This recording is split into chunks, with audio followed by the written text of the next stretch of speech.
ओम उग्रं वीरं महाविष्णुं ज्वलन्तं सर्वतोमुखं नृसिंहं भीषणं भद्रं मृत्युं नमाम्यहम्। विष्णुपत्नि महामाये महापुरुषलक्षणे प्रियेथा मे महाभागे लोकमातर नमोऽस्तुते। रतत्वाद्भात्मके विष्णावथवापि जगद्भृतेः भरतो वायुरुद्दिष्टः भारती तत्सरस्वती। श्रीगुरुभ्यो नमः। ಮಹಾಭಾರತ ಪ್ರವಚನ ಸರಣಿಯಲ್ಲಿ 1069ನೆಯ ಮತ್ತೆ ಅನುಶಾಸನ ಪರ್ವದ 2ನೆಯ ಭಾಗವಿದು.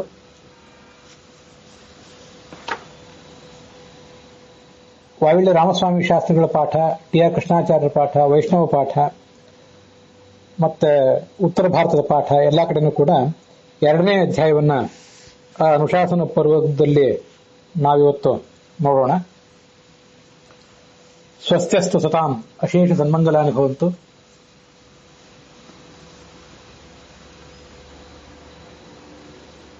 ಅಸ್ಮಾಕಂ ಗುರುಣಾಂ ಪರಿವ್ರಾಜಕಾಚಾರ್ಯಾಣಾಂ ಕುಲಪತೀನಾಂ ಪೇಜಾವರ ಶ್ರೀಪಾದಾನಾಂ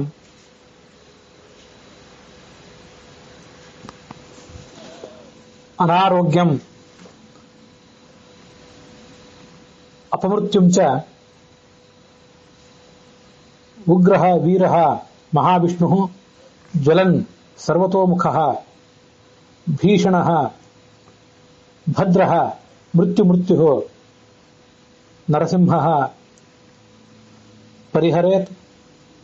तेषां च इतोपि विशिष्टम् आरोग्यम् आयुष्यं च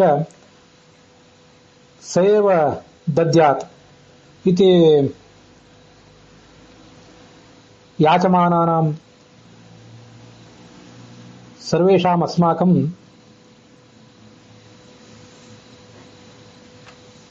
पारायणादिकं नैकविधानां स्तोत्राणां पारायणादिकं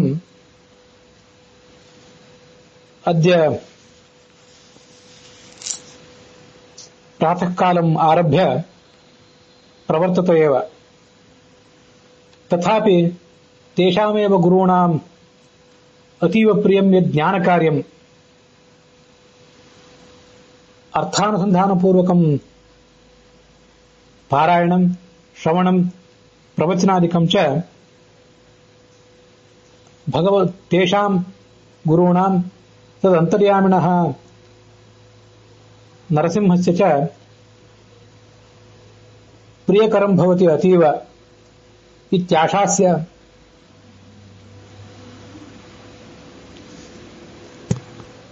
अस्य अनुशासनपर्वणः 2य अध्यायं सर्वे वयम् आकर्णयामस्तावत्।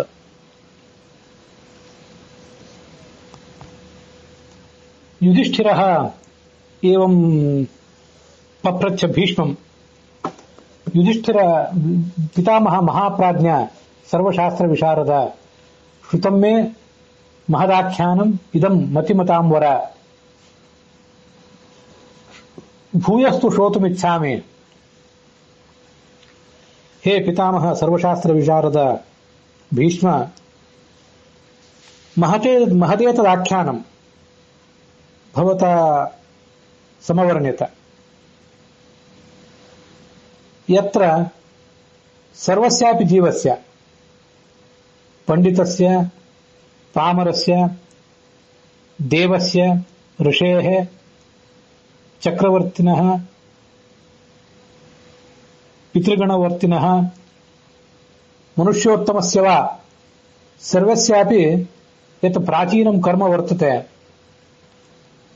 तत् कर्म अनुसृत्यैव अस्मिन् जन्मनि सुखं दुःखं जन्म मरणम् इत्यादिकं सर्वमपि तेन प्राप्यते।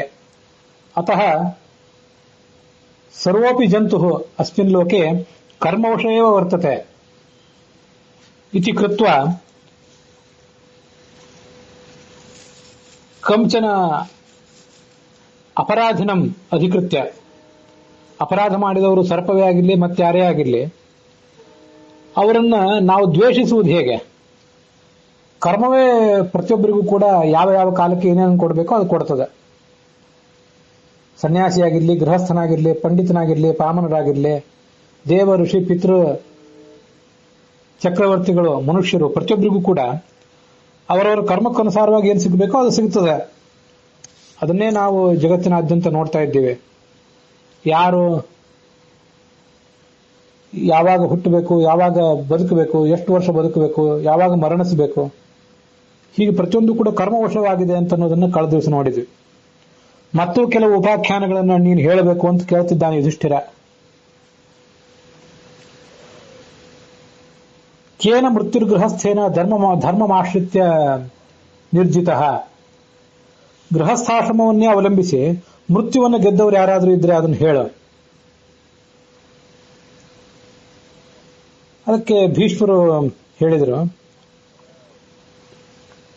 ಹಿಂದಿನ ಒಂದು ಇತಿಹಾಸ ಇದೆ, ಅದನ್ನು ನಿನಗೆ ವರ್ಣಿಸ್ತೀನಿ ಕೇಳು.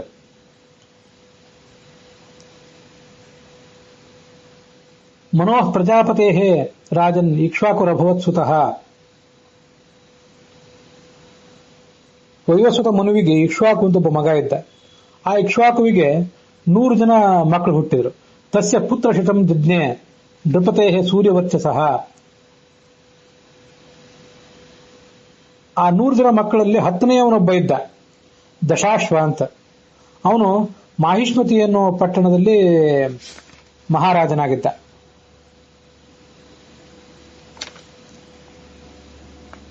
ಸತ್ಯ, ತಪಸ್ಸು, ದಾನ ಇತ್ಯಾದಿಗಳನ್ನ ಅವಲಂಬಿಸಿಕೊಂಡು ಬದುಕ್ತಾ ಇದ್ದ.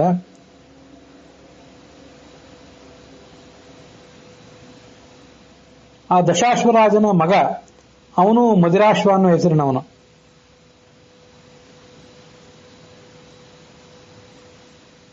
ಆ ಮದಿರಾಶ್ವನಿಗೆ ದ್ಯುತಿಮಂತ ಅಂತ ಒಬ್ಬ ಮಗ. ದ್ಯುತಿಮಂತನ ಮಗ ಸುವೀರ. ಸುವೀರನಿಗೆ ದುರ್ಜಯ ಅಂತ ಒಬ್ಬ ಮಗ.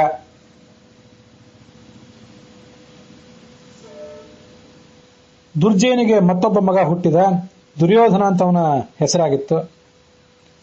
ಯಾವತ್ತೂ ಯಾವ ಶತ್ರುವಿಗೂ ಮಣಿದವನಲ್ಲ. ಸಾಮ್ರಾಜ್ಯ ಸಂಪದ್ಭರಿತವಾಗಿತ್ತು. ಉದಾರ ಸ್ವಭಾವದವನು, ಅಸೂಯಾರಹಿತನಾದವನು, ಯಾವತ್ತೂ ಆತ್ಮ ಪ್ರಶಂಸೆ ಮಾಡಿಕೊಂಡವನಲ್ಲ. ನಮ್ಮ ಪಾಂಡವರಿಗೆ ಎದುರಾಳಿಯಾದಂತಹ ದುರ್ಯೋಧನ ಇದ್ನಲ್ಲ, ಆ ದುರ್ಯೋಧನನಂತೆ ಅಲ್ಲ ಇವನು. ಮಹಾ ಸದ್ಗುಣನಾಗಿದ್ದ. ಅವನ ಗುಣಗಳನ್ನು ವರ್ಣನೆ ಮಾಡಲಿಕ್ಕೆ 1-2-3 ಶ್ಲೋಕಗಳನ್ನು ಹೇಳ್ತಾರೆ. ಮೇಧಾವಿ, ಬ್ರಾಹ್ಮಣ ಪ್ರಿಯ, ಸತ್ಯವಾದಿ, ಯಾರನ್ನು ಅವಮಾನಿಸುವವನಲ್ಲ, ದಾತ, ದಾನ ಮಾಡುವವನು, ವೇದಾಂಗ ಪಾರಗ, ಇಷ್ಟೆಲ್ಲ ಸದ್ಗುಣಶೀಲನಾಗಿದ್ದ ಅವನು.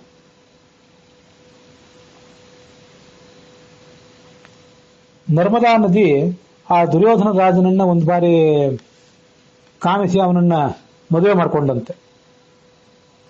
ಚಕಮೇ ಪುರುಷ ಶ್ರೇಷ್ಠಂ ಸ್ನೇಹ ಭಾವೇನ ಭಾರತ. ಆ ಧರ್ಮದ ನದಿಯಲ್ಲಿ ಅವನಿಗೆ ಸುದರ್ಶನ ಅಂತ ಹೆಸರಿನ ಒಬ್ಬಳು ಮಗಳು ಹುಟ್ಟಿದ್ಲು. ಅತ್ಯಂತ ರೂಪವತಿಯಾಗಿದ್ಲು ಅವಳು. ಆ ಸುದರ್ಶನೆಯನ್ನ ಅಗ್ನಿಯೇ ಒಂದು ಬಾರಿ ಬ್ರಾಹ್ಮಣ ವೇಷವನ್ನ ತಾಳಿ ಅವಳ ಬಳಿಗೆ ಬಂದು, ನನಗೆ ನಿನ್ನ ಮಗಳನ್ನು ಮದುವೆ ಮಾಡಿಕೊಡು ಅಂತ ಕೇಳಿದ.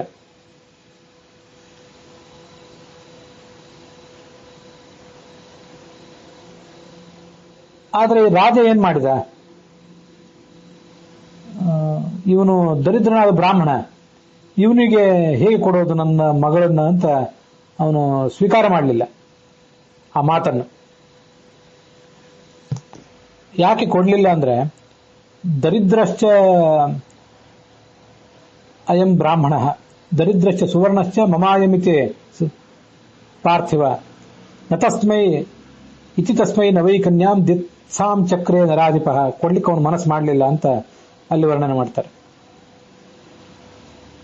ಈ ವಾವಿಳ್ಯ ರಾಮಸ್ವಾಮಿ ಶಾಸ್ತ್ರಗಳ ಪಾಠದಲ್ಲಿ ಈ ಮಾತಿನಗಿಂತ ಮುಂಚೆ ಕೆಲವು ಶ್ಲೋಕಗಳಿವೆ. ಅಗ್ನಿಯ ಆರಾಧನೆ ಮಾಡುವಂತ ಹೇಳಿ ಆ ತಂದೆನೇ ತನ್ನ ಮಗಳನ್ನ ಅಲ್ಲಿ ಕಳಿಸಿದ್ನಂತೆ. ಸಾಚ ಅಗ್ನಿಶರಣೆ ರಾಜ್ಞಾ ಶುಶ್ರೂಷಾಕೃತ ನಿಶ್ಚಯ, ಅಗ್ನಿಗೃಹದಲ್ಲಿ ನಿತ್ಯ ಸೇವಾ ಮಾಡ್ತಾ ಇದ್ದು. ಅವಳ ಸೇವೆಯನ್ನು ನೋಡಿ ಇವನಿಗೆ ಮನಸ್ಸು ಕಾಮವಶವಾಗಿತ್ತು, ಅಗ್ನಿಯ ಮನಸ್ಸು ಅಂತ ಹೇಳ್ತಾರೆ. ತವೇದಂ ಪದ್ಮಪತ್ರಾಕ್ಷಂ ಮುಖಂ ದೃಷ್ಟ ಮನೋಹರಂ, ನಿನ್ನ ಈ ಮುಖ ಕಮಲವನ್ನು ನೋಡಿ ನನ್ನ ಮನಸ್ಸು ನಿನಗೆ ಸೋತಿದೆ. ದ್ವಿಜಪ್ರಿಯೇ ಪ್ರಸೀದಸ್ವ ಭಜಮಾನ್ ಸುಭಗಾಸ್ಯಸಿ, ನೀನು ನನ್ನನ್ನು ಸ್ವೀಕಾರ ಮಾಡುವಂತ ಇವನು ಅವಳನ್ನ ಕೇಳಿದ. ಪಾವಕೇನ ಮಹಾತ್ಮನ ಈಶತ್ ಕಂಪಿತ ಹೃದಯ ವ್ರೀಡಿತ ವಾಕ್ಯಮಬ್ರವೀತ್, ಅವಳಿಗೆ ಸ್ವಲ್ಪ ನಾಚಿಕೆ ಆಯ್ತಂತೆ. ಮಾತಾ ಪಿತಾ ಪ್ರಭವತಃ ಪ್ರಧಾನೆ ಬಾಂಧವಾಶ್ಚಯೇ, ಕನ್ಯೆಯೊಬ್ಬಳಿಗೆ ಆ ಮದುವೆ ಮಾಡಿಕೊಡೋರು ಯಾರು? ತಂದೆ ತಾಯಿ ಇವರೇ ಮಾಡಿಕೊಡ್ಬೇಕು. ಅಗ್ನಿ ಪ್ರತಿಷ್ಠಾಪನೆ ಆಗಬೇಕು, ಪಾಣಿಗ್ರಹಣಗಳ ಮಂತ್ರ ಆಗಬೇಕು. ಇಷ್ಟೆಲ್ಲ ಆದರೆ ಸದಾಂ ಮಧ್ಯೆ ನಿವಿಷ್ಟಾಯ ಕನ್ಯಾಯ ಶರಣಂ ಪತಿ, ನಾಹಂ ಆತ್ಮವಶ, ನನ್ನನ್ನು ನಾನು ನಿನಗೆ ಸಮರ್ಪಣೆ ಮಾಡಿಕೊಳ್ಳುವುದು ಹೇಗೆ ಅಂತ ಅವಳು ಒಪ್ಪಲಿಲ್ಲ. ಮುಂದೆ ಒಂದು ಕಾಲದಲ್ಲಿ ಅವನೊಂದು ಯಜ್ಞ ಮಾಡಬೇಕು ಅಂತ ಹೊರಟ ದುರ್ಯೋಧನ ರಾಜ. ಯಜ್ಞಂ ಯಕ್ಷೇ ಅಹಮಿತಿ ವೈ, ನಾನೊಂದು ಯಜ್ಞ ಮಾಡಬೇಕು ಅಂತ ಅವನು ತೀರ್ಮಾನ ಮಾಡಿದ. ಆ ಪ್ರಸಂಗದಲ್ಲಿ ವಿಪ್ರರೂಪಿ ಹುತವಹ ನೃಪಂ ಕನ್ಯಾ ಮಯಾಚತ, ಅಲ್ಲಿ ಬಂದು ನನಗೆ ಮದುವೆ ಮಾಡಿಕೊಡು ಅಂತ ಈ ಅಗ್ನಿ ಅವಳನ್ನು ಕೇಳಿದ. ಆಹಿತೋ ಹವನಾರ್ಥಾಯ ವೇದ್ಯಾಮಗ್ನಿ ಪ್ರಣಶ್ಯತ, ಅಗ್ನಿಗೆ ಕೋಪ ಬಂದು ಈ ರಾಜ ಏನು ಯಜ್ಞ ಮಾಡ್ಬೇಕಂತ ಹೊರಟಿದ್ನಲ್ಲ, ಆ ಯಜ್ಞದ ಕುಂಡದಿಂದಲೇ ಅವನು ಅದೃಶ್ಯನಾಗಿಬಿಟ್ಟ ಅಂತ ಅಲ್ಲಿ ವರ್ಣನೆ ಮಾಡ್ತಾರೆ. ಅವನು ರಾಜನಿಗೆ ಆಶ್ಚರ್ಯ ಆಯ್ತು. ಕಿಮಿದಂ ಭವೇತ್ ಯಜ್ಞೆ ಸಮಿದ್ಧೋ ಭಗವಾನ್ ನಷ್ಟೋ ಮೇ ಹವ್ಯವಾಹನ, ಅಗ್ನಿ ನಷ್ಟನಾಗಿದ್ದಾನಲ್ಲ, ಏನ್ ಕಾರಣ ಇದು? ನನ್ನದಾಗ್ಲಿ ನಿಮ್ಮದಾಗ್ಲಿ ಯಾರ್ದಾದ್ರೂ ಒಂದು ಅಪರಾಧ ಇದ್ದಿರ್ಬೇಕಿದ್ರಲ್ಲಿ, ನಾವೇನಾದರೂ ತಪ್ಪಿ ನಡೆದಿದ್ರಿಂದಲೇ ಇಂಥದೊಂದು ಅಚಾತುರ್ಯ ಆಗಿರಬೇಕು ಅಂತ ರಾಜ ಹೇಳಿದ. ಆಗ ಅವರೆಲ್ಲ ಸ್ವಲ್ಪ ಹೊತ್ತು ಮೌನವಾಗಿ ತಮ್ಮಲ್ಲಿ ತಾವು ಆಲೋಚನೆ ಮಾಡಿ ಅಗ್ನಿಯನ್ನೇ ಶರಣ ಹೊಂದಿದ್ರು. ಅಗ್ನಿ ಅವರಿಗೆ ರಾತ್ರಿ ಕಾಲದಲ್ಲಿ ಪ್ರಸನ್ನನಾದ ಅಂತ ವರ್ಣನೆ ಮಾಡ್ತಾರೆ.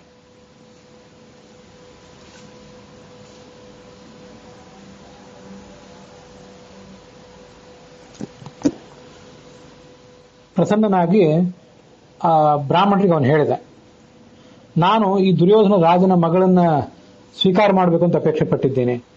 ವರಯಾಮಿ ಆತ್ಮನೋತ್ಥಾಯ ದುರ್ಯೋಧನ ಸುತಾಮಿತೆ ತತಸ್ಥೆ ಕಲ್ಯಮುತ್ಥಾಯ ತಸ್ಮೈ ರಾಜ್ಞೆ ನಿವೇದಯನ್. ಅವರು ಬೆಳಿಗ್ಗೆ ಎದ್ದು ಏನು ಸಂಗತಿ ನಡೆದಿತ್ತು ಅದನ್ನೆಲ್ಲ ರಾಜನಿಗೆ ಹೇಳಿದ್ರು.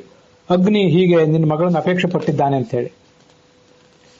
ಆಗ ರಾಜನಿಗೆ ಬಹಳ ಸಂತೋಷ ಆಗಿ ಬಂದ ಬ್ರಾಹ್ಮಣ, ಸಾಧಾರಣ ಬ್ರಾಹ್ಮಣನಲ್ಲ, ಅಗ್ನಿಯೇ ಆಗಿದ್ದಾನೆ ಅಂತ ತಿಳ್ಕೊಂಡು ಅವನಿಗೆ ಮದುವೆ ಮಾಡಿಕೊಡ್ಲಿಕ್ಕೆ ಒಪ್ಪಿದ. ನಿತ್ಯಂ ಸಾನ್ನಿಧ್ಯಂ ಇಹತೆ ಚಿತ್ರಭಾನು ಭವೇದಿತೆ, ನನ್ನ ಮನೆಯಲ್ಲಿ ನಿನ್ನ ಅಂದ್ರೆ ಅಗ್ನಿಯ ಸಾನ್ನಿಧ್ಯ ಯಾವತ್ತೂ ಕೂಡ ಇರಬೇಕು, ಯಾವತ್ತೂ ಅಗ್ನಿಯ ಸನ್ನಿಧಾನ ತಪ್ಪಬಾರದು ಅಂತ ಇವನು ಆ ಅಗ್ನಿಯನ್ನ ಪ್ರಾರ್ಥನೆ ಮಾಡಿದ. ತಮಾಹ ಭಗವಾನ್ ಅಗ್ನಿಹಿ ಏವಮಸ್ತಿ ಪಾರ್ಥಿವಂ, ಆ ರಾಜನಿಗೆ ಅಗ್ನಿ ಹಾಗೆ ಆಗಲಿ ಅಂತ ತನ್ನ ಮಾತು ಕೊಟ್ಟ. ದೃಷ್ಟಂ ಹಿ ಸಹದೇವೇನ ದಿಶೋ ವಿಜಯತ ತದ, ಹೀಗೆ ಮದುವೆ ಮಾಡಿ ಕೊಟ್ಟ ಮೇಲೆ ಅಗ್ನಿ ಯಾವತ್ತೂ ಕೂಡ ಅಲ್ಲೇ ಇರ್ತಿದ್ದ. ಈ ಅಗ್ನಿ ಆ ಮಾಹಿಷ್ಮತಿ ನಗರದಲ್ಲಿ ಇದ್ದಾನೆ ಅಂತ ಅನ್ನೋದಕ್ಕೆ ಅನೇಕ ಜನ ಸಾಕ್ಷಿಗಳಿದ್ದಾರೆ. ಮತ್ತೆ ನಿನ್ನ ತಮ್ಮ ಅಂದ್ರೆ ಯುಧಿಷ್ಠಿರನ ತಮ್ಮನಾದ ಸಹದೇವ ದಕ್ಷಿಣ ದಿಕ್ಕಿನ ದಿಗ್ವಿಜಯಕ್ಕಾಗಿ ಹೋಗಿದ್ನಲ್ಲ, ಆಗ ಮಾಹಿಷ್ಮತಿ ನಗರದ ದಿಗ್ವಿಜಯಕ್ಕೆ ಅವನು ಪ್ರಯತ್ನ ಪಟ್ಟಾಗ ಅಲ್ಲಿರುವಂತಹ ಅಗ್ನಿ ಈ ಸಹದೇವನನ್ನ ಮೊದಲು ಹಿಮ್ಮೆಟ್ಟಿಸಿದ. ಅದಾದ ಬಳಿಕನೇ ಅಗ್ನಿಯ ಅನುಗ್ರಹದಿಂದಲೇ ಮುಂದೆ ಅವನಿಗೆ ಅಲ್ಲಿ ಕಪ್ಪ ಕಾಣಿಕೆ ಮೊದಲಾದ ಸಿಕ್ತು. ಯುಧಿಷ್ಠಿರ ರಾಜಸೂಯ ಯಾಗವನ್ನು ಮಾಡ್ಲಿಕ್ಕೆ ಅಂತ ಹೊರಟಾಗ ಅವನ ತಮ್ಮಂದಿರು ಪ್ರತಿಯೊಬ್ಬರು ಕೂಡ ಒಂದೊಂದು ದಿಕ್ಕಿಗೆ ಹೋಗಿದ್ರಲ್ಲ, ಆಗ ಮಾಹಿಷ್ಮತಿ ನಗರದಲ್ಲಿ ಈ ಮಾಹಿಷ್ಮತಿ ನಗರದ ರಾಜನ ಅರಮನೆಯಲ್ಲಿ ಅಗ್ನಿ ಪ್ರತ್ಯಕ್ಷವಾಗಿ ನಿಂತು ಅಲ್ಲಿ ತನ್ನ ಸನ್ನಿಧಾನವನ್ನು ಅಲ್ಲಿ ಇಟ್ಟದನ್ನ ಮತ್ತೆ ಅವನಿಗೆ ರಕ್ಷಕನಾಗಿದ್ದದನ್ನ ನಿನ್ನ ತಮ್ಮನೂ ಕೂಡ ನೋಡಿ ಬಂದಿದ್ದಾನೆ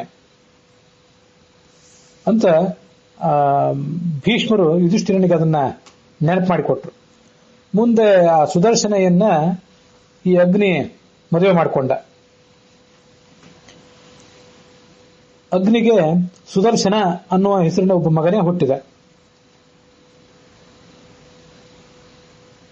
ಅವನು ಎಲ್ಲಾ ತರದ ಶಾಸ್ತ್ರಗಳನ್ನ ಅಧ್ಯಯನ ಮಾಡಿದ್ದ, ಮಹಾಜ್ಞಾನಿಯಾಗಿದ್ದ ಅವನು. ಈ ಸುದರ್ಶನನಿಗೆ ಮದುವೆ ಆದ ಪ್ರಸಂಗವನ್ನು ಇನ್ನು ಮುಂದೆ ಹೇಳ್ತಾರೆ. ಓಘವಂತ ಅಂತ ಒಬ್ಬ ರಾಜ ಇದ್ದ. ಅವನಿಗೆ ಓಘವತಿ ಅಂತ ಒಬ್ಬಳು ಮಗಳು, ಓಘ ರಥ ಅಂತ ಒಬ್ಬ ಮಗನೂ ಕೂಡ ಇದ್ರು. ತನ್ನ ಮಗಳಾದ ಓಘವತಿಯನ್ನ ಈ ಸುದರ್ಶನನಿಗೆ, ಅಗ್ನಿಯ ಮಗನಾದ ಸುದರ್ಶನನಿಗೆ ಮದುವೆ ಮಾಡಿಕೊಟ್ಟ ಆ ಓಘವಂತ ರಾಜ. ಸುದರ್ಶನ ಗೃಹಸ್ಥನಾಗಿ ಇದ್ದುಕೊಂಡು ಆ ಮೃತ್ಯುವನ್ನು ಜಯಿಸ್ತೀನಿ ಅಂತ ಪ್ರತಿಜ್ಞೆ ಮಾಡಿದ. ಅಂತ ದಿವ್ಯವಾದಂಥ ಸಾಧನೆಯನ್ನು ಅವನು ಮಾಡಿದ. ಆ ಸುದರ್ಶನ ತನ್ನ ಪತ್ನಿಯಾದಂತಹ ಓಘವತಿಗೆ ಈ ಮುಂದಿನಂತೆ ಒಂದು ಮಾತು ಹೇಳಿದಂತೆ, ನಮ್ಮ ಮನೆಗೆ ಯಾರೇ ಅತಿಥಿಗಳು ಬರಲಿ ಅವರಿಗೆ ಪ್ರತಿಕೂಲವಾಗಿ ನೀನು ಯಾವತ್ತೂ ಕೂಡ ವರ್ತಿಸಬಾರದು. ಅವನು ಏನನ್ನು ಬಯಸ್ತಾನೋ ಅವನಿಗೆ ಅದನ್ನು ಕೊಡಬೇಕು. ಅಪ್ಯಾತ್ಮನಃ ಪ್ರಧಾನೇನ ನತೇ ಕಾರ್ಯ ವಿಚಾರಣ. ನಿನ್ನೆನ್ನೇ ನೀನು ಅವನಿಗೆ ಅರ್ಪಣೆ ಮಾಡಿಕೊಳ್ಳುವ ಪ್ರಸಂಗ ಬಂದರೂ ಅದಕ್ಕೆ ವಿಚಾರ ಮಾಡಬೇಕಾಗಿಲ್ಲ. ಅತಿಥಿ ಸತ್ಕಾರ ಮಾಡಬೇಕು ಅಂತ ಅನ್ನೋದು ನನ್ನ ಮನಸ್ಸಿನಲ್ಲಿ ಆಳವಾಗಿ ಬೇರೂರಿದಂತಹ ಒಂದು ವಿಷಯವಾಗಿದೆ.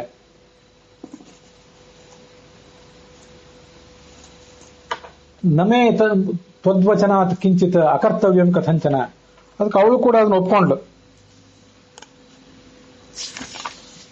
ನೀನು ಇದನ್ನೇನು ಹೇಳಿದ್ದೆ, ಯಾವ ಕಾರಣದಿಂದರೂ ನಾನು ಇದನ್ನೆಲ್ಲವನ್ನು ಸ್ವೀಕಾರ ಮಾಡ್ತೇನೆ. ಮುಂದೆ ಅವರು ತಮ್ಮ ಧರ್ಮವನ್ನ ಮುನ್ನಡೆಸಿದರು. ಇವನು ಮೃತ್ಯುವನ್ನ ಗೆಲ್ತೀನಿ ಅಂತ ಆಲೋಚನೆ ಮಾಡಿದ್ನಲ್ಲ, ಗೃಹಸ್ಥಾಶ್ರಮದಲ್ಲಿದ್ದೇ ಮೃತ್ಯುವನ್ನ ಗೆಲ್ತೀನಿ ಅಂತ ಆಲೋಚನೆ ಮಾಡಿದ್ನಲ್ಲ, ಆ ಮೃತ್ಯು ಒಂದು ಬಾರಿ ಇವರಿಬ್ಬರು ಜೀವಮಾನದಲ್ಲಿ ಏನಾದರೂ ಒಂದು ನ್ಯೂನತೆ ಬರ್ತದ ಅಂತ ಕಾಯ್ತಾ ಕೂತ್ಕೊಂಡಿದ್ದಂತೆ. ಗೃಹಸ್ಥಶ್ಚ ಅವಜೇಷ್ಯಾಮಿ ಮೃತ್ಯು ಮಿತ್ಯೇವ ಸತ್ಪ್ರಭೋ. ಗೃಹಸ್ಥನಾಗಿದ್ದೇ ನಾನು ಮೃತ್ಯುವನ್ನು ಗೆಲ್ಲುತ್ತೇನೆ ಅಂತ ಅವನ ಪ್ರತಿಜ್ಞೆ ಆಗಿತ್ತು. ವಿಜಿಗೀಷಮಾಣಂತು ಗೃಹೇ ತದಾ ಮೃತ್ಯು ಸುದರ್ಶನಂ. ಈ ಮೃತ್ಯು ಯಾವತ್ತೂ ಅವನ ಬೆನ್ನ ಹಿಂದೆ ಇರ್ತಿತ್ತು. ರಂಧ್ರಾನ್ವೇಷಿ ತದಾ ಸದಾ. ಇವನಲ್ಲಿ ಏನಾದರೂ ನ್ಯೂನತೆ ಕಾಣ್ತದ, ನ್ಯೂನತೆ ಕಂಡಾಗ ಇವನನ್ನ ನಾನು ತಗೊಂಡು ಹೋಗಿಬಿಡ್ಬೇಕು ಅಂತ ಮೃತ್ಯು ಯಾವತ್ತೂ ಕಾದಿರ್ತಿತ್ತಂತೆ.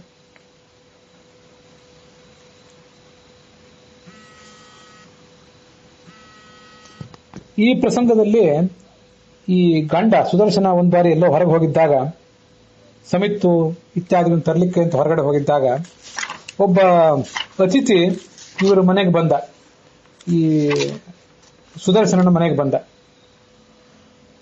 ಅವನು ಹೇಳಿದ ಆ ಗೃಹಿಣಿಗೆ, ಗೃಹಸ್ಥಾಶ್ರಮದ ಅತಿಥಿ ಧರ್ಮ ನಿನಗೆ ಸ್ವೀಕಾರಕ್ಕೆ ಯೋಗ್ಯ ಆಗಿದ್ರೆ ನನ್ನನ್ನು ಸತ್ಕರಿಸು. ಆಗ ಅವಳು ಅರ್ಘ್ಯ ಪಾದ್ಯ ಇತ್ಯಾದಿಗಳನ್ನು ಕೊಟ್ಲು. ನಿನಗೆ ಏನು ಉದ್ದೇಶ ಇದೆ, ನಾನು ಏನು ಕೊಡಬೇಕು? ಅವನು ಹೇಳಿದ, ತ್ವಯಾ ಮಮಾರ್ಥ ಕಲ್ಯಾಣಿ ನಿವಿಶಂಕ ಏತತ್ ಆಚರ. ನಿನ್ನಿಂದಲೇ ನನಗೆ ಕೆಲಸ ಆಗಬೇಕಾಗಿದೆ.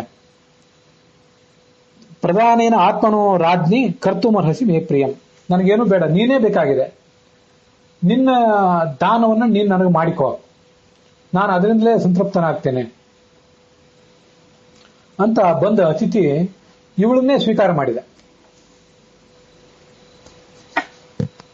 ಹಾಗೆ ಅವಳೇನ್ ಮಾಡಿದ್ಲು, ಆತ್ಮ ಪ್ರದಾನವನ್ನು ಬಿಡು, ನಾನು ನನ್ನನ್ನು ಸ್ವೀಕಾರ ಮಾಡಿ ನನ್ನನ್ನು ನಿನಗೆ ಕೊಟ್ಕೊಳ್ಳೋದನ್ನ ಬಿಟ್ರೆ ಬೇರೆ ಏನಾದರೂ ನಾನು ಕೊಡ್ಲಿಕ್ಕೆ ತಯಾರಿದ್ದೇನೆ ಅಂತ ಅವಳಂದ್ಲು.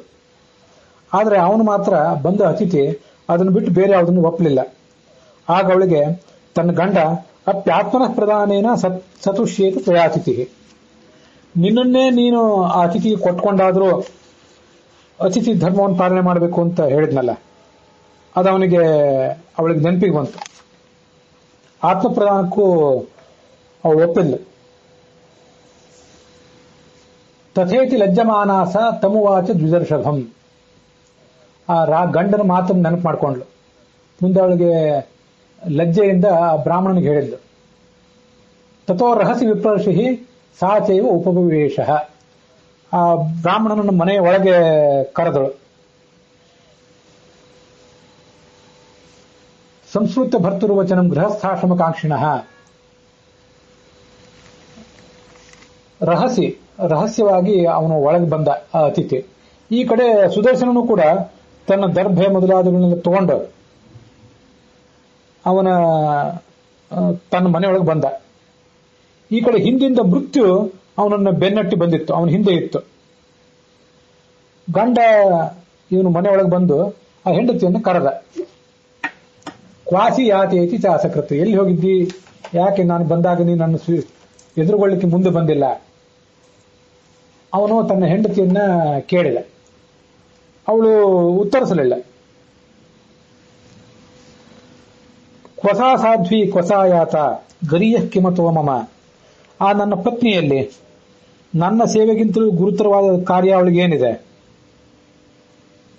ಕಥಂ ನ ಪ್ರತ್ಯುದೇತ್ಯಜ್ಯ ಸ್ಮಯಮಾನ ಯಥಾಪುರ ಎಂದು ನಾನು ಹೊರಗೆ ಹೋದವನು ಒಳಗೆ ಬಂದಾಗ ನನ್ನನ್ನು ಸ್ವಾಗತ ಮಾಡಲಿಕ್ಕೆ ಅಂತ ಹೇಳವಳು ನಗುಮುಗದಿಂದ ಹೊರಗೆ ಬರ್ತಾ ಇದ್ನು. ಈಗ ಅವಳು ಯಾಕೆ ಬರ್ತಾ ಇಲ್ಲ? ಆಗ ಆಶ್ರಮದ ಒಳಭಾಗದಲ್ಲಿ ಅಲ್ಲಿ ಅವಳು ಇದ್ದಲ್ಲ ಆ ಅತಿಥಿಯ ಜೊತೆಗೆ.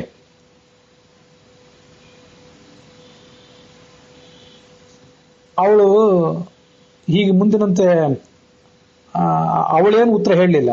ಆದ್ರೆ ಅಲ್ಲಿರೋ ಬ್ರಾಹ್ಮಣ ಆ ಸುದರ್ಶನಿಗೆ ಉತ್ತರ ಹೇಳಿದ. ನಿನ್ನ ಮನೆಗೆ ಅತಿಥಿಯಾಗಿ ನಾನು ಬ್ರಾಹ್ಮಣ ಬಂದಿದ್ದೇನೆ. ನಿನ್ನ ಹೆಂಡತಿ ಅತಿಥಿ ಸತ್ಕಾರವನ್ನಾದರೂ ಮಾಡಿ ನನ್ನ ಇಚ್ಛೆಯನ್ನ ಪೂರ್ಣಗೊಳಿಸ್ತೀನಿ ಅಂತ ಹೇಳಿ ಒಪ್ಕೊಂಡು ನಾನು ಇವಳನ್ನೇ ಬಯಸಿದೆ. ಇವಳೀಗ ತನ್ನನ್ನ ನನಗೆ ಕೊಟ್ಕೊಳ್ಳುವಳಿದ್ದಾಳೆ. ಹೀಗೆ ನನ್ನ ಅಪೇಕ್ಷೆಯನ್ನ ಈಡೇರಿಸಲಿಕ್ಕೆ ಅಂತ ಇವಳು ಇಲ್ಲಿ ಸನ್ನದ್ಧರಾಗಿದ್ದಾಳೆ. ನಿನಗೆ ಇದರಲ್ಲಿ ಯಾವುದು ಉಚಿತವಾಗಿ ಕಾಣಿಸ್ತದೋ ಅದನ್ನು ಮಾಡಬಹುದು. ಅನೇನ ವಿಧಿನಾಶೇಯಂ ಮಮಾರ್ಚತಿ ಶುಭಾನನ ಅನುರೂಪಂ ವಿದತ್ರಾದ್ಯ ತದ್ಭವಾನ್ ಕರ್ತುಮರ್ಹಸಿ. ಇವಳು ಆ ಅನುರೂಪವಾದ ವಿಧಿಯಿಂದ ನನ್ನನ್ನು ಈಗ ಸತ್ಕರಿಸುವವಳಿದ್ದಾಳೆ. ನಿನಗೆ ಇದರಲ್ಲಿ ಯಾವುದು ಉಚಿತವೋ ಅದನ್ನು ಮಾಡಬಹುದು ಅಂತ ಆ ಬ್ರಾಹ್ಮಣ ಅತಿಥಿಯಾಗಿ ಬಂದವನು ಮಾತಾಡಿದ. ಈ ಹಿಂದೆ ಕೂಟ ಮುದ್ಗರ ಹಸ್ತಸ್ತು. ಈ ಪ್ರಸಂಗದಲ್ಲಿ ಮನೆ ಯಜಮಾನ ಸುದರ್ಶನ ಏನು ಉತ್ತರ ಕೊಡ್ತಾನೆ ಅದು ನೋಡೋಣ ಅಂತ ಲೋಹದ ಒಂದು ದಂಡವನ್ನು ಹಿಡ್ಕೊಂಡು, ಭಯಂಕರವಾದ ದಂಡವನ್ನು ಕೈಯಲ್ಲಿ ಹಿಡ್ಕೊಂಡು ಅದು ನಿಂತೇ ಇತ್ತು. ಈಗ ಇವನು ತನ್ನ ಪ್ರತಿಜ್ಞೆ ಭಂಗ ಮಾಡೇ ಬಿಡ್ತಾನೆ. ಯಾಕೆಂದ್ರೆ ತನ್ನ ಹೆಂಡತಿ ಬೇರೆಯವ್ರ ಜೊತೆ ಇರುವುದನ್ನು ಅವನು ಸಹಿಸೋದಿಲ್ಲ. ಜೀರ್ಣ ಪ್ರತಿಜ್ಞಾ ಮಾತ್ರ ಏನಂ, ತನ್ನ ಪ್ರತಿಜ್ಞೆಯನ್ನು ಕಳ್ಕೋತಾನೆ. ಅತ್ರ ಏನಂ ವಧಿಷ್ಯಾಮಿ, ಇವನು ಕೊಂದು ಬಿಡ್ತೇನೆ ಅಂತ ಅವನು ಕಾಯ್ತಾ ನಿಂತಿದ್ದ. ಆದ್ರೆ ಆ ಸುದರ್ಶನ ಏನ್ ಮಾಡಿದ, ಅಸೂಯೆ ಕೋಪ ಯಾವುದನ್ನೂ ತನ್ನ ಮನಸ್ಸಿನಲ್ಲಿ ತಂದುಕೊಳ್ಳಿಲ್ಲ. ಸುರತಂ ತೇಸ್ತು ವಿಪ್ರಾಗ್ರ್ಯ ಪ್ರೀತಿರಿಹಿ ಪರಮಾಮಮ ಗೃಹಸ್ಥಸ್ಯ ಹಿ ಧರ್ಮೋಗ್ರ್ಯ ಸಂಪ್ರಾಪ್ತ ಅತಿಥಿ ಪೂಜನಂ. ಅವನು ಆ ಬ್ರಾಹ್ಮಣನಿಗೆ ಹೇಳಿದ, ಸುರತಂ ತೇ ಅಸ್ತು, ನೀನು ಏನು ಸುರತದ ಅಪೇಕ್ಷೆಯನ್ನು ವ್ಯಕ್ತಪಡಿಸಿದ್ದೀನಿ ನನ್ನ ಹೆಂಡತಿಯ ಜೊತೆಗೆ, ಅದು ನಡೆಯಲಿ, ನಿನ್ನ ಅಪೇಕ್ಷೆ ಈಡೇರಲಿ, ನಿನ್ನ ಸತ್ಕಾರ ನನ್ನ ಹೆಂಡತಿ ಮಾಡ್ತಿರೋದು ನಡೆಯಲಿ, ನನಗಿದು ಸಂತೋಷದ ವಿಷಯನೇ. ಏನಕ್ಕೇನ ಪ್ರಕಾರೇಣ ಅತಿಥಿಯನ್ನ ಸಂತುಷ್ಟಗೊಳಿಸಬೇಕಾದ್ದು ನಮ್ಮ ಕರ್ತವ್ಯ ಆಗಿದೆ. ಅದಕ್ಕಿಂತ ಬಿಟ್ಟು ಅದನ್ನು ಹೊರತು ಬೇರೆಪಡಿಸಿ ಬೇರೆ ಯಾವ ಧರ್ಮವೂ ಇಲ್ಲ. ನನ್ನ ಪ್ರಾಣ, ನನ್ನ ಪತ್ನಿ ಅದೆಲ್ಲವೂ ನಿನ್ನದೇ ಆಗಿದೆ. ಇದು ನನ್ನ ಶಪಥ ಆಗಿದೆ. ಪೃಥ್ವಿ, ವಾಯು, ಆಕಾಶ ಇವೆಲ್ಲವೂ ಕೂಡ ನಾವು ಮಾಡುವ ಕೆಲಸಗಳನ್ನು ನೋಡ್ತಾನೆ ಇರ್ತವೆ. ನಾನು ಹೀಗೆ ಹೇಳಿದ ಮಾತು ಸುಳ್ಳಾಗಿದ್ರೆ, ದೇವತೆಗಳು ನನ್ನನ್ನು ರಕ್ಷಿಸದಿರಲಿ, ನಾನು ಆಡಿದ ಮಾತು ಸುಳ್ಳಾಗಿದ್ರೆ, ಪಾಲಯಂತು ದಹಂತುವ, ನಾನು ಹೇಳಿದ ಸತ್ಯವಾಗಿದ್ರೆ ಅವರು ನಮ್ಮನ್ನು ರಕ್ಷಿಸಲಿ, ನಾನು ಹೇಳಿದ ಸುಳ್ಳಾಗಿದ್ರೆ ಅವರು ನಮ್ಮನ್ನು ದಹಿಸಿ ಬಿಡಲಿ. ಹೀಗೆ ಅವನು ಮಾತನಾಡಿದಾಗ 10 ದಿಕ್ಕುಗಳಿಂದಲೂ ಒಂದೇ ಬಾರಿ ಹಲವಾರು ಧ್ವನಿಗಳು ಕೇಳಿ ಬಂದುವಂತೆ.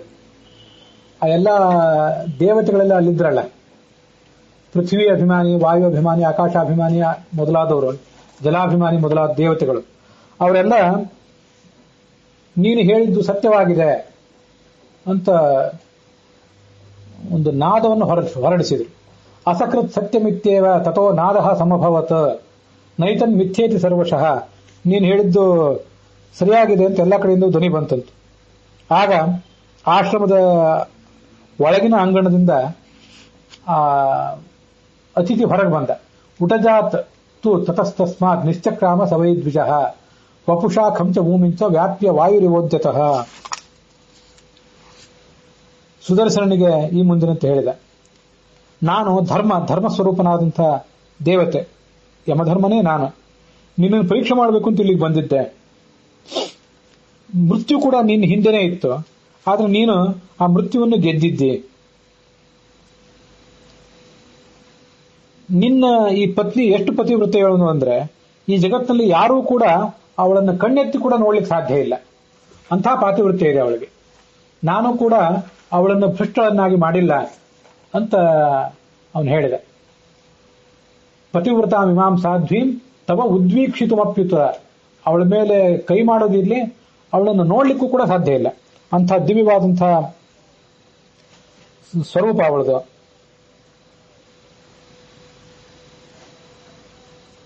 ನೀನು ಮತ್ತೆ ನಿನ್ನ ಹೆಂಡತಿ ಯಾವುದೇ ಮಾತಾಡಿದ್ರು ಕೂಡ ಅದೆಲ್ಲವೂ ಸತ್ಯವಾಗೇ ಇರ್ತದೆ. ಈ ನಿನ್ನ ಹೆಂಡತಿ ಇನ್ನು ಮುಂದೆ ತಾನು ಮಾಡಿದ ಪುಣ್ಯಕರ್ಮಗಳ ಪರಿಣಾಮವಾಗಿ ಓಘವತಿ ಎನ್ನುವ ಹೆಸರಿನಿಂದ ನದಿಯಾಗಿ ಹರಿತಾಳೆ ಇನ್ನು ಮುಂದೆ. ಅಂದ್ರೆ ತನ್ನ ಈ ಒಂದು ಜನ್ಮ ಮುಗಿದ ಮೇಲೆ ಅಂತ ಅದರ ತಾತ್ಪರ್ಯ ಇದ್ದಿರಬೇಕು. ಓಘವತಿ ನಾಮ ತ್ವಾಂ ಅರ್ಘ್ಯೇನ ಅನುಯಾಸ್ಯತಿ ಶರೀರೇಣ ಮಹಾಭಾಗೇನ ಯೋಗೋ ಹ್ಯಸ್ಯಾಹ ವಶೇ ಸ್ಥಿತಃ.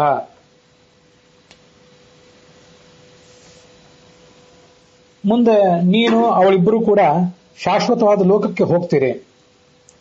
ಮತ್ತೆ ಈ ಪ್ರಪಂಚಕ್ಕೆ ಮರಳಿ ಬರೋದಿಲ್ಲ, ಸದ್ಗತಿಯನ್ನೇ ಪಡ್ಕೋತೀರಿ. ಈ ದೇಹದಿಂದ ಉತ್ತಮ ಲೋಕಕ್ಕೆ ನೀನು ಹೋಗ್ತೀಯ, ಮಹಾ ಐಶ್ವರ್ಯವನ್ನು ಪಡ್ಕೊಳ್ತೀಯ. ಕಾಮಕ್ರೋಧಾದಿಗಳನ್ನು ಗೆದ್ದಿದ್ದೆ. ಇವಳು ಕೂಡ ನಿನ್ನ ಶುಶ್ರೂಷ ಮಾಡಿ ಎಲ್ಲ ಥರದ ದೋಷಗಳನ್ನು ಗೆದ್ದಿದ್ದಾಳೆ. ಹೀಗೆ ಹೇಳ್ತಿದ್ದಾಗಲೇ ದೇವೇಂದ್ರ ಅಲ್ಲಿಗೆ ಬಂದ. ಒಂದು 1000 ಬಿಳಿ ಕುದುರೆಗಳಿಂದ ಕೂಡಿದಂತಹ ಒಂದು ರಥವನ್ನು ಏರಿ ಬಂದಂತೆ ಆ ಪ್ರಸಂಗದಲ್ಲಿ ದೇವೇಂದ್ರ. ಶುಕ್ಲಾನಾಂ ತು ಸಹಸ್ರೇಣ ವಾಜಿನಾಂ ರಥಮುತ್ತಮಂ ಯುಕ್ತಂ ಪ್ರಗೃಹ್ಯ ಭಗವಾನ್ ಯಮಃ ಸದ್ಯೋ ಜಗಾಮತಂ. ಅಲ್ಲಿಗೆ ಬಂದು ಆ ಸುದರ್ಶನನ್ನ ಮತ್ತೆ ಅವನ ಪತ್ನಿಯನ್ನ ಇಬ್ಬರನ್ನು ಕರೆದುಕೊಂಡು ಆ ರಥದಲ್ಲಿ ಕೂಡಿಸ್ಕೊಂಡು ಮೇಲೆ ಸದ್ಗತಿಗೆ ಕರ್ಕೊಂಡು ಹೋದ ಅವನನ್ನು. ಹೀಗೆ ಸುದರ್ಶನ ಅತಿಥಿ ಸತ್ಕಾರ ಅನ್ನುವಂಥ ಧರ್ಮವನ್ನ ಆಶ್ರಯಿಸಿ ಅದನ್ನು ತನ್ನ ಜೀವಮಾನದಲ್ಲಿ ಪಾಲಿಸಿ ಜಗತ್ತೆಲ್ಲವನ್ನು ಗೆದ್ದ, ಮೃತ್ಯುವನ್ನು ಗೆದ್ದ. ಗೃಹಸ್ಥಾಶ್ರಮಿ ಹೀಗೆ ಅತಿಥಿಯನ್ನ ಸತ್ಕರಿಸಬೇಕು. ಇದು ಎಲ್ಲ ಗೃಹಸ್ಥಾಶ್ರಮಿಗಳಿಗೆ ಗೊತ್ತಿರಬೇಕಾದಂತಹ ಒಂದು ಮಾತಿದು. 100 ಅಶ್ವಮೇಧ ಯಾಗ ಮಾಡಿದರೂ ಕೂಡ ಆ ಫಲ ಅತಿಥಿ ಸತ್ಕಾರದಿಂದ ಬರುವ ಫಲದ ಮುಂದೆ ಬಹಳ ಸಣ್ಣದಾದಂತಹ ಫಲ. ಅತಿಥಿ ಬಂದರೂ ಕೂಡ ಅವನನ್ನು ಸರಿಯಾಗಿ ಸತ್ಕರಿಸದೆ ಹೋದ್ರೆ ಆ ಬಂದ ಅತಿಥಿಯ ಪಾಪವೆಲ್ಲ ಯಜಮಾನನಿಗೆ ಬಂದು ತಟ್ಟೀತು. ಈ ಉಪಾಖ್ಯಾನವನ್ನ ನಿನಗೆ ಹೇಳಿದ್ದೇನೆ. ಧನ್ಯಂ ಯಶಸ್ಯಂ ಆಯುಷ್ಯಂ, ಉತ್ತಮವಾದಂತಹ ಅದ್ಭುತವಾದ ಆಖ್ಯಾನ ಇದು. ಧನವರ್ಧಕವಾದ, ಮನುಷ್ಯನಿಗೆ ಸಂಪತ್ತು ಹೆಚ್ಚಿಕೊಡ್ತದೆ. ಯಶಸ್ಸು, ಅವನ ಕೀರ್ತಿ ಎಲ್ಲ ಕಡೆ ಹರಡುತ್ತದೆ. ಆಯುಷ್ಯಂ, ಆಯುರ್ವರ್ಧಕವಾದದ್ದು. ಸಕಲ ದುಷ್ಕರ್ಮಗಳನ್ನು ಕೂಡ ನಮ್ಮ ಪಾಪವನ್ನು ನಾಶಪಡಿಸುವಂಥದ್ದು. ಇದನ್ನು ಮನನ ಮಾಡಬೇಕೆಲ್ಲರೂ ಕೂಡ. ಇದನ್ನ ಯಾವ ವಿದ್ವಾಂಸನಾದವನು ಪಠನ ಮಾಡ್ತಾನೆ ಅವನು ಸದ್ಗತಿಯನ್ನು ಪಡ್ಕೋತಾನೆ ಅಂತ ಆ ಯುಧಿಷ್ಠಿರನಿಗೆ ಭೀಷ್ಮರು ಆ ಕಥೆಯನ್ನ ಹೇಳಿ ಮುಗಿಸಿದ್ರು. ಅಲ್ಲಿಗೆ ಈ ಎಲ್ಲಾ ಪಾಠಗಳಲ್ಲಿಯೂ ಕೂಡ 2ನೇ ಅಧ್ಯಾಯ ಸಮಾಪ್ತವಾಗಿದೆ. ಸುದರ್ಶನ ಅನ್ನುವಂಥ ಆ ಒಬ್ಬ ಸಾಧಕ ತನ್ನ ಪತ್ನಿಯ ಜೊತೆಗೂಡಿ ಹೇಗೆ ಮೃತ್ಯುವನ್ನು ಗೆದ್ದ, ಹೇಗೆ ಸದ್ಗತಿಗೆ ಪಾತ್ರನಾದ ಅಂತ ಅನ್ನೋದನ್ನ ಈ ಭಾಗದಲ್ಲಿ ನಾವು ನೋಡಿದ್ದೇವೆ. ಅದರ ಫಲಶ್ರುತಿಯೇ ಹೇಳಿದಂತೆ ಆಯುಷ್ಯಮಿದನ್, ನಮಗೆ ಆಯುಷ್ಯವನ್ನ ಹೆಚ್ಚಿಸುವಂಥದ್ದು, ಧರ್ಮ ವರ್ಧಕವಾದದ್ದು, ಪಾಪವನ್ನು ಪರಿಹರಿಸುವಂಥದ್ದು. ಇದನ್ನೆಲ್ಲ ನಾವೆಲ್ಲರೂ ಸೇರಿ ಈಗ ಶ್ರವಣ ಮಾಡಿದ್ದೇವೆ. ಇದು ನಮ್ಮೆಲ್ಲರ ಆಯುಷ್ಯವನ್ನ ಹೆಚ್ಚಿಸಬೇಕು. ನಮ್ಮೆಲ್ಲರ ಪಾಪಗಳನ್ನು ಪರಿಹರಿಸಿ ಪುಣ್ಯವನ್ನು ಕೂಡ ನಮಗೆ ಮಾಡುವ ಅವಕಾಶವನ್ನು ಕೊಡಬೇಕು.